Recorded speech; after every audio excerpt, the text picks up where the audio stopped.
Para comenzar con la parte de genética, en el bloque 3 tienen todo dedicado a este tema, que sirve como soporte de las clases de la cátedra con las que vamos a trabajar. Yo se los había comentado las primeras veces que nos vimos, creo que el primer día, que como este tema se ponen como tan exigentes a la hora de rendir, me parece fundamental que estudiemos en base a lo que ellos dan, como para no dejar nada suelto, ¿no? O sea, agarramos el PowerPoint de la cátedra y yo les voy explicando en base a eso. Pero además, armé un apuntecito con algunas cosas que me parecieron necesarias aclarar, ¿no? Y repasar. Por ejemplo, que la cadena de ARN es monocatenaria, que la molécula de ADN es bicatenaria, ¿sí? Que son antiparalelas en este caso, y que las bases nucleotídicas son muy parecidas pero no son idénticas. El ADN cuenta con citosina, guanina, adenina y timina, y el ARN cuenta con citosina, guanina, adenina, hasta ahí estamos bien, pero reemplaza la timina por el uracilo. Y esta diferencia, aunque parece menor, nos va a servir para resolver varios de los ejercicios que después nos manda en el examen.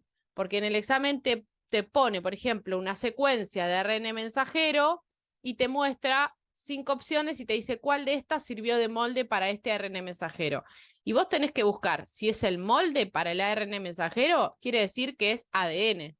Y si es ADN, esa secuencia aminoacídica, esa secuencia nucleotídica, perdón, no puede contener uracilo, porque estás buscando una cadena de ADN y el ADN no tiene uracilo como base nucleotídica. Entonces, ese es el primer filtro. Después, el otro filtro es que se sintetizan de manera antiparalela también. Entonces, si el segmento que te da de ARN mensajero es 3', 5', vos vas a tener que buscar un segmento de ADN molde que sea de 5' a 3'. ¿Se va entendiendo esto? Igual de todos modos vamos a ver modelos de exámenes, pero yo les voy adelantando los problemas que vi, los ejercicios que ya vi que toman. Y por eso es tan importante identificarlos. Después, nada, a su vez se dividen en purinas y pirimidinas. Las purinas son adenina, guanina, las pirimidinas son citosina, timina, uracilo. Y después acá una serie de definiciones porque cuando están estudiando materias que tienen un léxico muy específico, amerita hacerse un glosario, ¿sí? Yo cuando tuve que rendir genética en quinto, me hice este glosario de definiciones. Para biológica no me hizo falta porque en mi época no tomaban tanta genética, pero en cualquier materia que tenga un lenguaje muy propio, es menester hacerse un glosario con las definiciones básicas, porque si yo voy a rendir, supongamos, ¿no? Voy a rendir el final de química biológica y me preguntan qué es una molécula de alta carga energética o que defina metabolismo y yo no lo sé definir, estoy al horno. Por más de que me haya estudiado todo el temario, si yo no puedo definir metabolismo con mis palabras, es porque o estudié de memoria o estudié para repetir como un loro, no razoné absolutamente nada. ¿Me explico? Por lo tanto, ese es un error que es completamente zanjable. Digo, antes de ir a rendir un final, hacerse una listita de, así como nos hacemos una hoja de fórmulas para resolver problemas, a nivel teórico, hacer una hoja con definiciones o un glosario que defina determinados términos que son muy, muy, muy puntuales de la materia. Y que si nos piden definirlos, por más sonsos que parezcan, tenemos que tener, aunque sea una oración, 2 oraciones, que lo definan en pocas palabras, pero que me permitan a mí describir qué significa esa palabra. Bien, bueno, entonces están las definiciones de gen, de codón, de anticodón, de código genético, de ADN, ¿sí? Estas imágenes son del libro de Robertis, que es de genética. Esta también, esta también, esta también. Estas son las posibles combinatorias que tienen los aminoácidos, porque hay otra pregunta que es ¿por qué se considera el código genético degenerado? Y se lo considera, acá está la explicación del libro, se lo considera degenerado porque existen 61 codones para codificar 20 aminoácidos. Entonces, sobran codones. Recuerden que los codones son 3 bases nucleotídicas que van a codificar para un aminoácido. Pero, como tenemos 4 bases nucleotídicas, utilizando todas las combinatorias, el total nos da 64, ¿sí? Pero ¿qué pasa? De esos 64 hay 3 que son uno para empezar la síntesis, que es el que codifica para la metionina, y los otros 2 son codones de stop, que no codifican para nada. Entonces, sacando esos 3 codones, nos quedan 61 codones que deberían servir para codificar los otros 19 aminoácidos. Es un montón, sobran. Entonces, ¿esto qué nos da a entender? Que en realidad más de un codón codifica para el mismo aminoácido. Es por eso que se lo considera degenerado.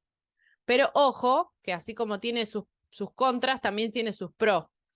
Se lo considera degenerado y hay más de un codón que puede codificar para el mismo aminoácido, pero jamás va a suceder que un mismo codón codifique para 2 aminoácidos distintos. Entonces lo que se dice es que es reiterativo, pero no ambiguo. Esas son características del código genético que les estoy tirando. Y que también eran preguntas de verdadero o falso que solían hacer. Acá está la muestra, el cuadro que te muestra que, por ejemplo, para codificar para fenilalanina, UUC, los 2 codones codifican para el mismo aminoácido. Lo mismo para la serina, lo mismo para... Mira, para la serina hay 4 que codifican. Y tienen pequeñas diferencias, ¿sí?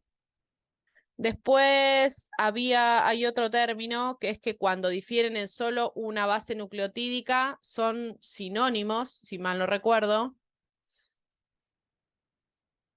Tendría que chequearlo esto último porque me estoy acordando ahora sobre la marcha. Tienen un nombre, me parece que es que son sinónimos cuando difieren solo en una base nucleotídica, y que difieran en solo una base nucleotídica no hace que codifican para otro aminoácido. Sí, sí cambia el orden y o cambian 2, pero con una sola base que cambie, fíjense que sigue codificando para el mismo aminoácido.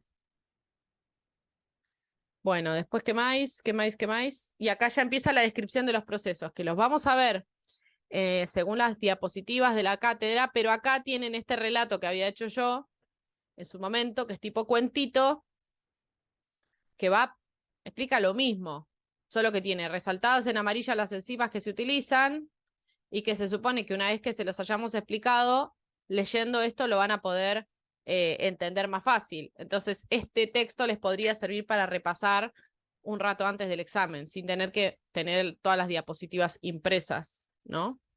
Está la síntesis de ADN, la síntesis de ARN y por último la traducción de proteínas. Ahí está, perfecto. Entonces, esto les va a servir de apoyo. Ahora vamos a ver las diapos.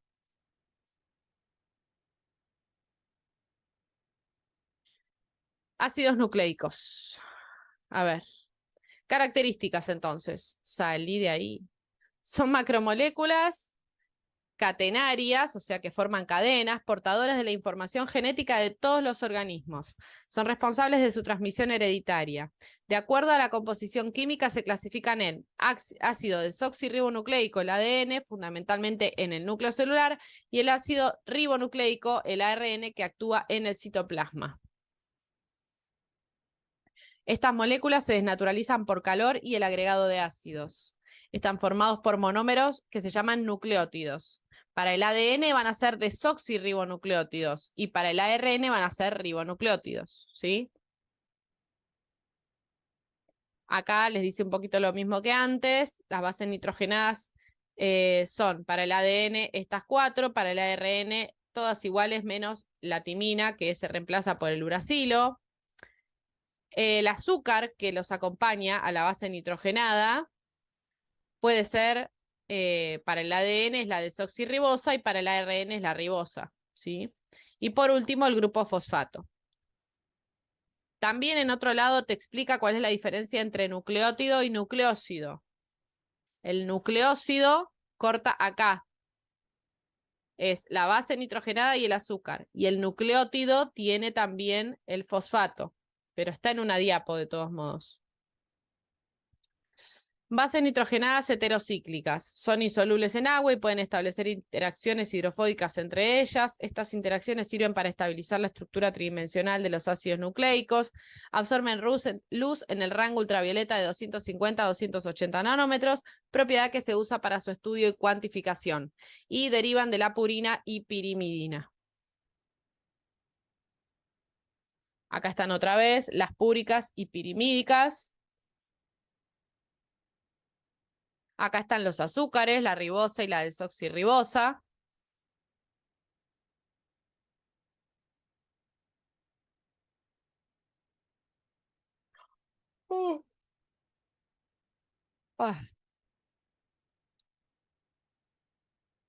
Acá vamos a ver un nucleótido del ADN que tiene como azúcar la desoxirribosa, o sea que esto sería un nucleótido del ADN. Y esta, si bien dice desoxirribonucleótido, me parece que está mal, porque si esta es la ribosa, esto es un ribonucleótido. Es un nucleótido del ARN. Si esto fuera una ribosa, pero ahora estoy mirando. Sí, está bien, esta es la ribosa. Sí, entonces está mal esto. Y esta es la desoxirribosa. Está perfecto. Nucleótido de ADN, nucleótido de ARN. Acá está. Diferencia entre nucleótido y nucleósido. ¿Ven? El nucleótido incluye al grupo fosfato. El nucleósido es la base nitrogenada con el azúcar sin el grupo fosfato. Luego, acá te muestra lo mismo. Monofosfato, difosfato, trifosfato, según la cantidad de grupos fosfatos que tenga. Enlace internucleotídico. Los nucleótidos se enlazan por medio de enlaces 5', 3' fosfodiéster para formar polinucleótidos. Acá lo único que me interesaba a mí, o por lo menos lo que estudié yo en su momento, es la forma en la que se entrelazaban. Y es con una unión fosfodiéster, porque eso también te lo preguntaba en algún lado. Estos enlaces se forman por la unión del tipo éster mediante un grupo fosfato entre el extremo 5' hidroxilo de una pentosa y el 3' hidroxilo de la siguiente. Los puentes fosfodiéster solo pueden darse en esa dirección, es decir, 5', 3'. Se dan de la misma manera en ADN y ARN. Polimerización de nucleótidos.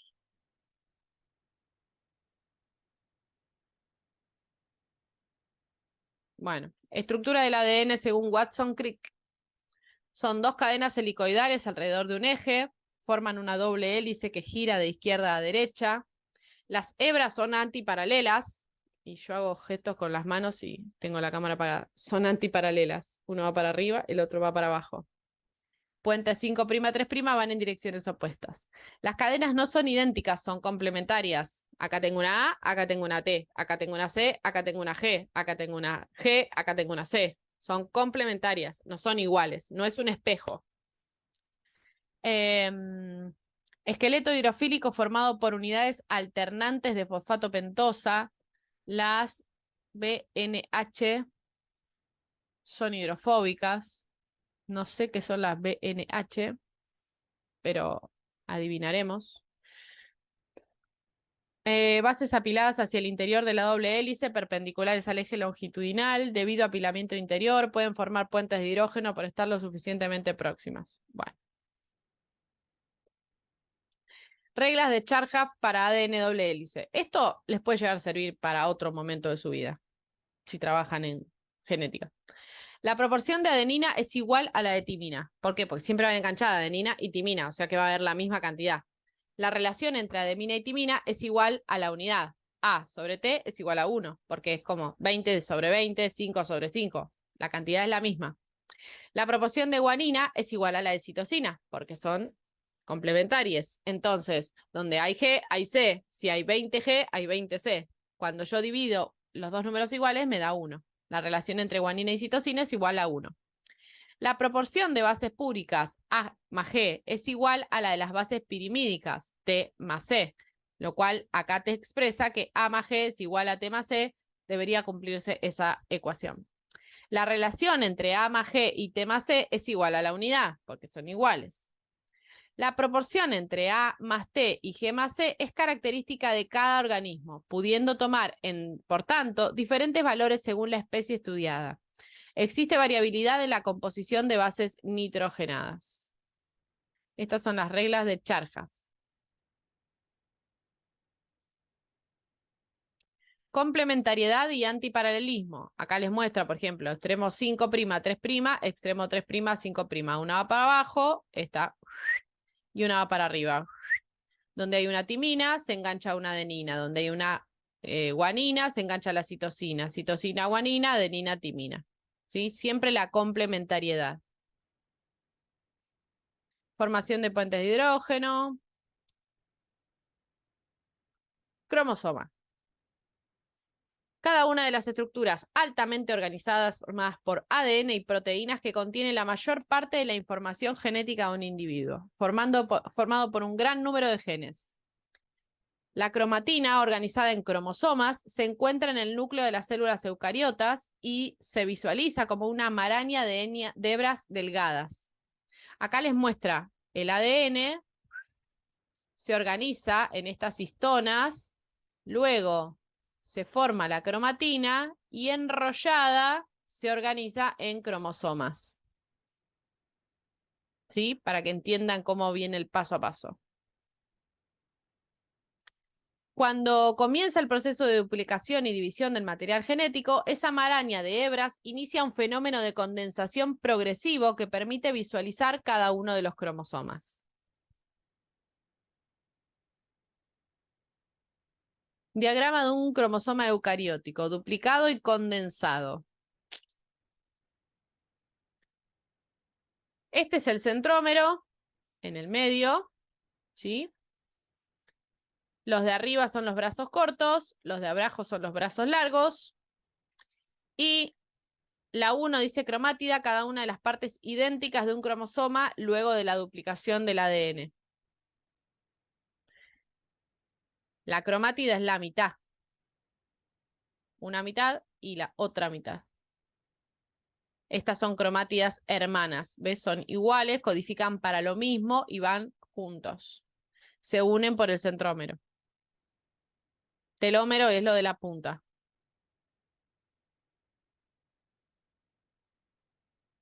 Que yo no quiero hablar boludeces porque ahora no me acuerdo, pero los telómeros son los que se envejecen. Y es lo que hace que nosotros envejezcamos. La persecución de la eterna juventud va enfocada a evitar que los telómeros se deterioren.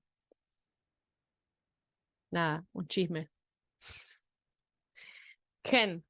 Entonces, un gen es una serie de nucleótidos que almacena la información que se requiere para sintetizar a una macromolécula que posee un rol celular específico. El gen, como unidad que conserva datos genéticos, se encarga de transmitir la herencia a los descendientes. El gen es la unidad más pequeña que transmite herencia, ¿sí? Que contiene información. Tenemos un gen para el color de ojos, un gen para el color de pelo, un gen para la altura, un gen para Sarasa, hay un gen para determinada enfermedad, un gen para otra enfermedad, y así sucesivamente. Estarán los que son recesivos, los que son dominantes, los que están dormidos, los que se despiertan. Digo, hay una variedad después inmensa, pero existe un gen para cada cosa, en una ubicación específica. Por acá lo dice. Dice, el conjunto de genes pertenecientes a una misma especie se define como genoma. Bueno, el genoma humano fue secuenciado y los genomas más pequeños, como los bacterianos y demás, y virales tal vez, se fueron secuenciando según la necesidad a nivel ciencia y se fueron colgando en las páginas, en las bibliográficas a nivel virtual, para que sean accesibles a la gente que estudia, ¿no? Pero claramente es mucho más fácil secuenciar un organismo chiquitito que un organismo complejo como el nuestro.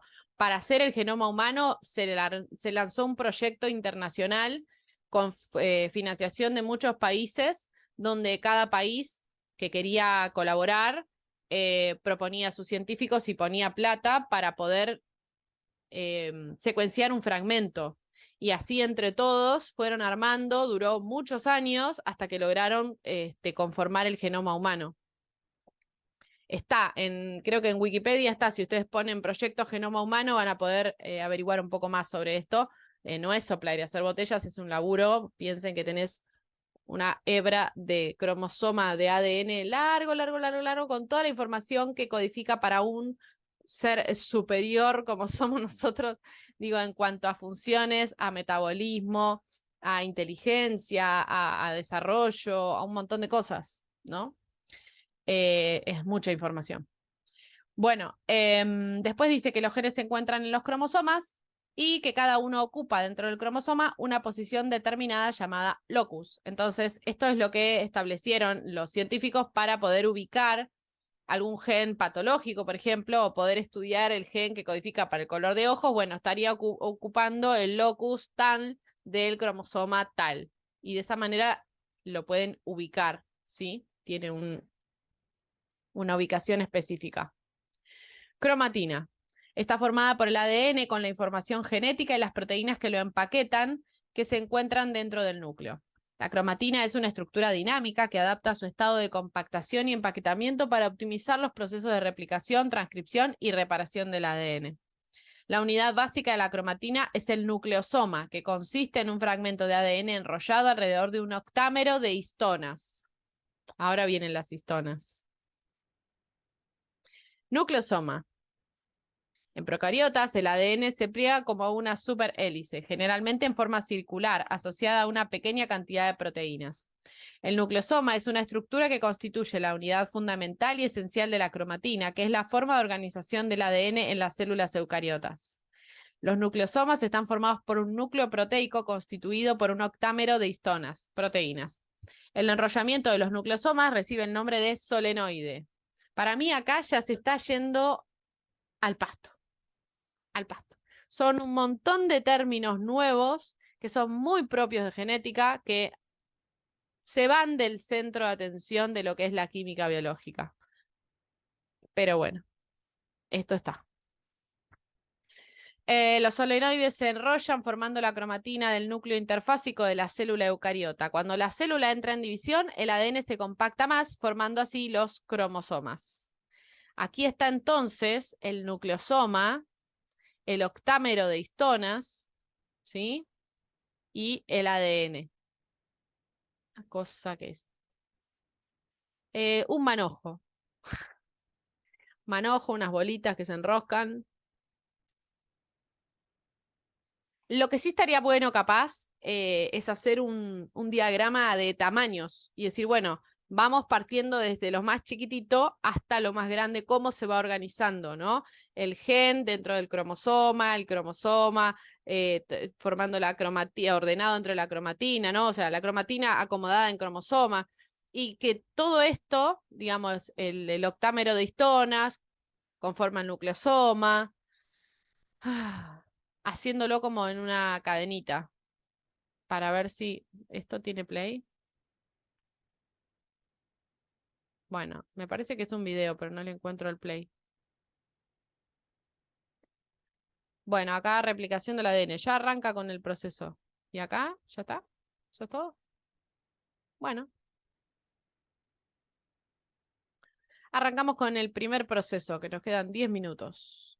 La replicación del ADN sería, entonces, el desenrollar toda esa maraña de ADN, abrir las dos cadenas antiparalelas y que están enroscadas, para poder copiar las dos cadenas.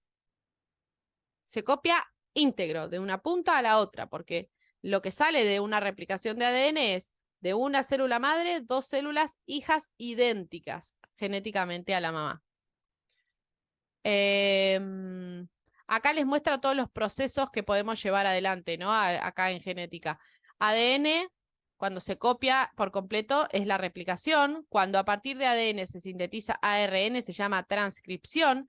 Y cuando a partir de ARN se sintetizan proteínas, se llama traducción. Estos tres procesos que están en rojo son los que vamos a ver en esta materia. Y ahora está arrancando con el de replicación del ADN. Entonces, acá se ve muy bien. Esta parte de arriba es la célula madre, Y estas dos son las células hijas. Las hebras azules son las originales y las hebras rojas son las nuevas, sintetizadas de novo.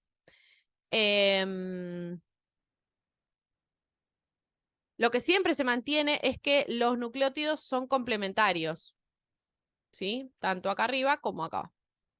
Dice, proceso por el cual se sintetiza una molécula de ADN utilizando como molde el propio ADN celular. Está catalizada por la enzima ADN polimerasa y utiliza desoxirribonucleótidos trifosfato, como ladrillitos para la cadena nueva, ¿no? Como estamos haciendo ADN, los ladrillitos que va a agarrar son desoxirribonucleótidos. Si estuviéramos sintetizando ARN, los ladrillitos serían ribonucleótidos. Bien. Bueno, el proceso es semiconservativo, es decir, cada célula hija hereda una molécula de ADN, una de las cadenas de la cual procede de la célula madre y otra se tiene que sintetizar de nuevo. La replicación de las células eucariotas se inicia en diversos puntos de la molécula de ADN y se produce en la dirección 5'3'. Bien, de acá sacamos limpio que hay varios puntos de iniciación de la replicación y que la síntesis siempre se lleva a cabo en sentido 5'3'. ¿Por qué? Porque esa es la dirección en la que puede sintetizar la ADN polimerasa. La ADN polimerasa tiene dos limitaciones. Una, que sí o sí necesita un primer para comenzar a sintetizar. Y la otra es que solo sintetiza en sentido 5'3'. No le sale en otro sentido. Entonces ustedes se preguntarán, ¿cómo cacho hacemos para copiar si las hebras son antiparalelas y la ADN polimerasa va en un solo sentido? A una la va a copiar fenómeno y con la otra, ¿qué hacemos?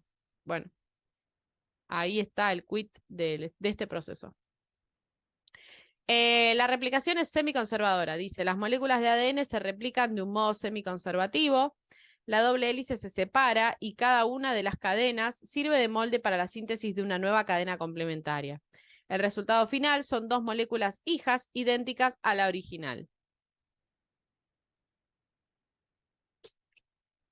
Origen de la replicación, punto de desenrollamiento y síntesis simultáneo. ¿Ves? Acá marca que hay 1, 2, 3 orígenes de replicación, por ejemplo, y en cada uno de ellos la copia es bidireccional.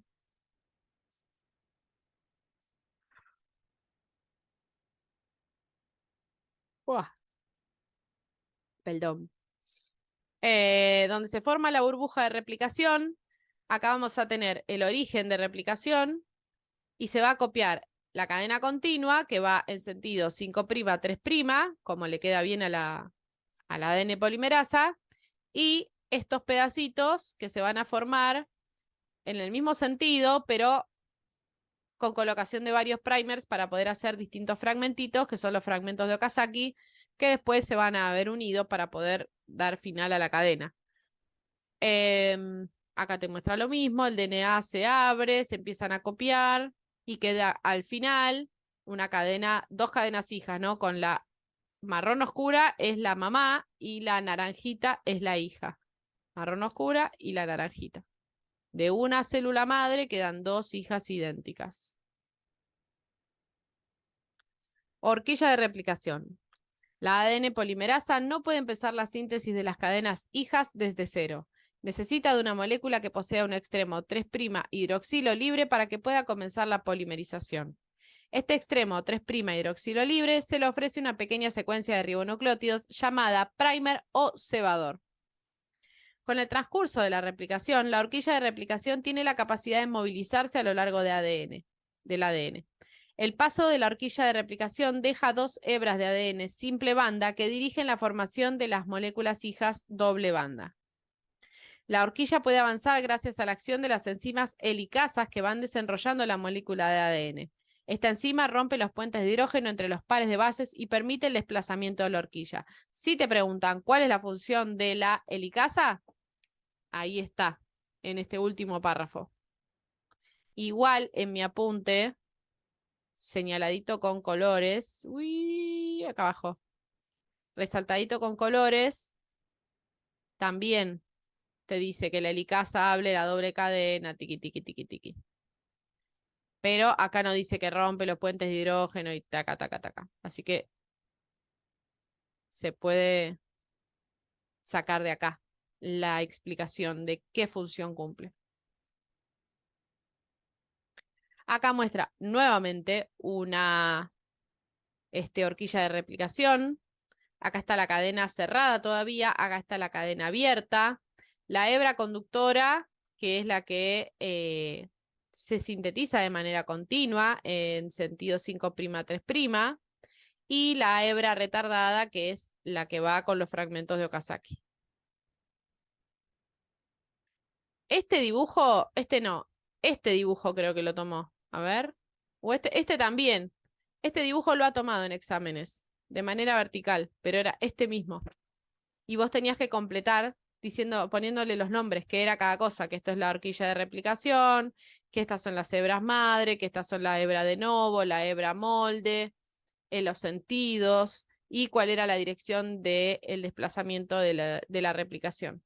Todo esto había que completarlo. Dirección de replicación. La replicación es bidireccional. Acá está el origen y copia para un lado y para el otro. La hélice de ADN está formada por dos cadenas que corren de manera antiparalela. Una va en sentido 5', 3' y la otra 3', 5'. La ADN polimerasa que se encarga de catalizar la unión de los nuevos nucleótidos que serán añadidos a la cadena. La ADN polimerasa solo puede extender la cadena en dirección 5', 3' y lee en sentido 3', 5'. Esto dificulta la duplicación simultánea de las cadenas en la horquilla de replicación, ya que solo una de las cadenas puede ser amplificada fácilmente por la adición de nucleótidos al extremo 3'. A esta se la denomina hebra conductora o hebra continua, porque es la que se sintetiza fácil, ¿no? Al ADN polimerasa le ponen el primer y empieza a sintetizar. En el sentido que le queda cómodo, va derecho. Y sintetiza hasta que no termina, no para. La otra hebra posee el extremo 5' libre y no el 3', por eso se elonga de manera discontinua a medida que se va abriendo la horquilla de replicación. A esta se la denomina hebra retardada. La hebra retardada se replica en forma de pequeños trozos llamados fragmentos de Okazaki. Resulta que como la polimerasa sintetiza en sentido 5', 3', pone un primer acá, este verde, y sintetiza, y le da. Pero esta cadena va para el otro lado. Entonces, lo que tiene que hacer es poner un primer, poner otro primer y sintetizar. Y sintetiza en el sentido que a ella le queda cómodo, que es 5', 3', pero hace hasta que se choca con el primer. Después pone un primer acá y sintetiza hasta que se choca con el primer. Después pone un primer acá y lo hace hasta que se choca con el primer. Y va trabajando en el sentido que a ella le queda bien, pero por fragmentos chiquititos, porque la cadena molde le va a contramano. Hablando rápidamente, vamos a tener en total como 6 o 7 enzimas, entre ellas la helicasa que separa las cadenas, después la ADN polimerasa, que es la estrella, el albañil de toda esta nueva cadena, la ADN primasa, que es la que pone los primers. Después vamos a tener la ADN ligasa, que es la que une los pedacitos de los fragmentos de Okazaki. La ADN polimerasa beta, que es la que va a remover los primers y reemplazarlos por bases nucleotídicas definitivas. Y, a ver, déjame ver. Ya nombré esta, la topoisomerasa, que es la encargada de desarrollar el ADN durante el proceso. Esta ya la nombré, el aro proteico deslizante y las proteínas SBB. Todas esas son los componentes necesarios para poder llevar a cabo el proceso de replicación de ADN. Después, cuando veamos la transcripción del ARN, van a ver que es mucho más sencillo, porque para sintetizar una molécula de ARN solo se abre un pedacito de la molécula de ADN y se copia solo una cadena, que es la cadena que le queda cómoda. Nada más, y después se vuelve a cerrar, porque en la transcripción de ARN estamos copiando solo un fragmento, no estamos copiando toda la extensión de la molécula de ADN. Por eso el proceso es bastante más sencillo. Bueno, acá cuando habla de los fragmentos de Okazaki, dice las cadenas cortas de ADN recién sintetizadas en la hebra discontinua se sintetizan en dirección 5', 3', que es la dirección en la que puede sintetizar la ADN polimerasa, a partir de cebadores de ARN formados por la ARN polimerasa y después son eliminados. Se unen entre sí por la ADN ligasa, completando la nueva cadena, formados por 100 y 200 nucleótidos en eucariotas. Están separados por cebadores de ARN de aproximadamente 10 nucleótidos de longitud. Acá está de vuelta. Los que están en rojo, estos cositos rojos, son los cebadores de ARN. Estos son los fragmentos de Okazaki, la cadena retardada, la cadena continua, la horquilla de replicación, la cadena molde. Esas son cosas que tienen que saber identificar. Bueno, acá, enzimas de replicación, helicasa, topoisomerasa o girasa, que se llama, es la misma enzima. Proteínas SSB, primasa, ADN polimerasa 3, ADN polimerasa 1, ADN ligasa.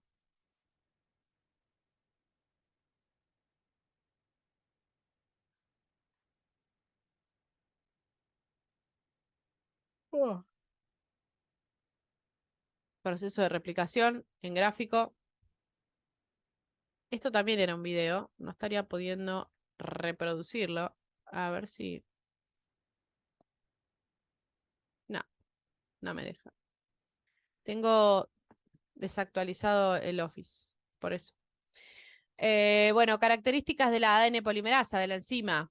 ADN polimerasa que cataliza la síntesis de una nueva cadena de ADN a partir de desoxirribonucleótidos y de la molécula de ADN molde a replicar.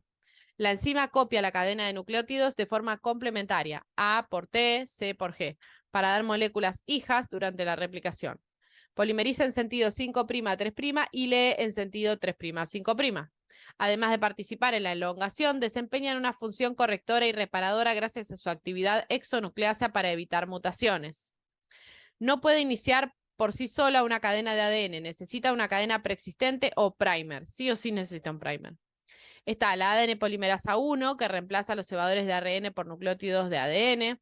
ADN polimerasa 2, que interviene en la corrección de errores. ADN polimerasa 3, que sintetiza la cadena complementaria de forma continua en la hebra adelantada y de forma discontinua en la hebra rezagada, ya que solo puede sintetizar en sentido 5', 3'. Con respecto a esto y que ya se nos está por cortar, yo tenía un dibujito muy feo, pero que sirve. ¿Dónde lo metí? No lo metí acá. Bueno, no lo voy a encontrar antes de que se corte. Pero se los mando por WhatsApp ahora, que es la síntesis de ADN también, un poquito de esto que venimos viendo. Y la clase que viene seguimos, porque se nos va a cortar. A ver.